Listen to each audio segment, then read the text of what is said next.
welcome to our weekly look ahead at the markets. And first, a quick recap over the last week. A bit of a choppy week for equity markets. We saw some big drops, but by Friday the S&P had turned higher at the open.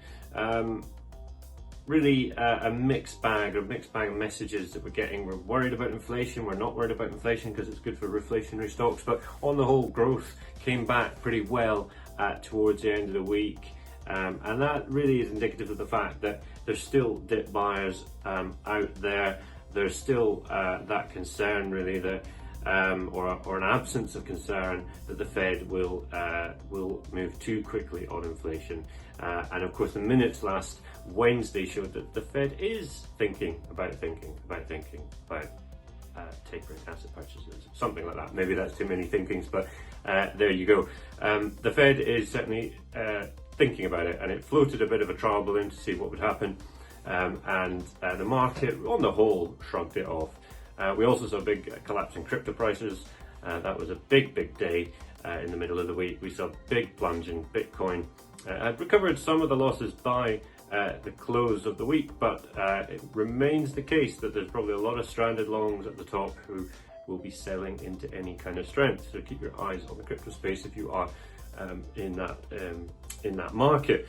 Oil prices were weaker. Fears really about rising cases in Asia, but also an Iranian-US nuclear deal could be on the cards, and that of course signals to the market that there could be increased supply. On the demand side though, I think things are shaping up better. You've got Europe, the US, and some other countries are really making solid progress on reopening, and the European travel season looks to be in better shape than we probably thought it was going to be 3 to 4 weeks ago, so that should be a positive. Looking ahead to the coming week, focus will be back on that inflation story. So you've got the second reading of the US GDP print. 6.4% was the first reading, so keep your eyes on that one. But really the PCE index, the core PCE index, is really what everyone's going to be looking at on Friday.